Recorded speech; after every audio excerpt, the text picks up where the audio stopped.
When people think of warmth in wartime, they imagine sleeping bags, wool blankets, or heavy coats. During the First World War, however, issued sleeping bags were rare, bulky, and often ineffective in the wet, freezing reality of trenches and forward camps. Soldiers on every front quickly learned that wrapping the body alone was not enough. Heat was not being lost only to the air. It was being drained into the ground, wicked away by moisture and stolen by stillness. What emerged from this harsh education was a field method that consistently held more heat than any early sleeping bag. It was not a single item, but a system that combined insulation, airflow control, and shared thermal mass in a way modern gear often overlooks. Ground heat loss was identified as the true enemy long before hypothermia was understood.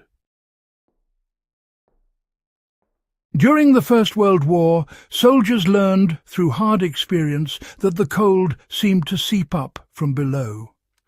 Mud, frozen soil and damp boards acted almost like heat sinks, pulling warmth away from their bodies. Lying directly on the ground, well, it drained body warmth faster than cold air ever could. In response, troops began to build layered ground insulation, using whatever materials they could find. Straw, hay, pine boughs, spare uniforms, sandbags filled with dry material, and even crumpled paper were all laid beneath the body to help keep the cold at bay. This was not random comfort-seeking. Dry organic material traps air, and, well, air is the real insulator. A soldier elevated just a few inches off frozen ground retained significantly more heat through the night. Modern application of this principle is, straightforward. In any cold environment, insulating beneath the body matters more than thick layers on top. A simple raised bed of dry plant matter or even layered fabric can actually outperform many modern sleeping systems, as long as ground contact is properly managed. The greatcoat wrap? Well, it created a sealed heat envelope instead of just a loose covering. Rather than sleeping inside a bag, soldiers used their issued wool greatcoats as structured wraps. The coat was laid open, the body placed diagonally, and the lower end folded over the feet before the sides were wrapped tightly around the torso. This created a tapered enclosure that reduced dead air space and limited convection. Insulation works best when it fits closely without compression. Wrapping systems that eliminate excess internal air often outperform bulky bags in cold, wet conditions. Shared warmth was deliberately used as a thermal strategy. In forward positions, soldiers frequently slept in pairs or small groups, arranged side by side or back to back. Body heat was treated as a resource, not a personal boundary. Wool coats and blankets were layered over multiple men, creating a shared thermal mass that, retained heat far longer than individual coverings.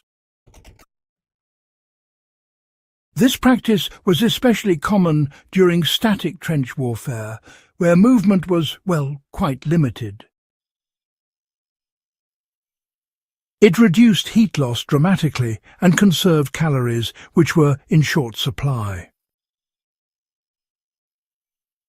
While modern culture resists this idea, the physics remains sound. In survival situations, shared insulation and proximity can significantly increase warmth without additional materials. Moisture management mattered more than thickness. Wool greatcoats, retained insulation even when damp, unlike those early cotton-filled bags that just collapsed when wet. Soldiers learned to vent wraps just a bit at the chest or neck, so that moisture from breath and sweat could escape. Drying layers during daylight, whenever possible, was considered essential maintenance. Even a brief airing, honestly, could restore insulating power. These days, many people tend to underestimate just how much moisture can build up inside their sleeping systems. Applying the logic from the First World War, it really means making breathable materials a priority, venting when it's needed, and regularly drying out your insulation to keep everything performing as it should. Back then, wind blocking was actually considered a form of insulation, rather than just another layer of shelter. Soldiers placed packs, boards, sandbags or trench walls strategically to block wind at body level.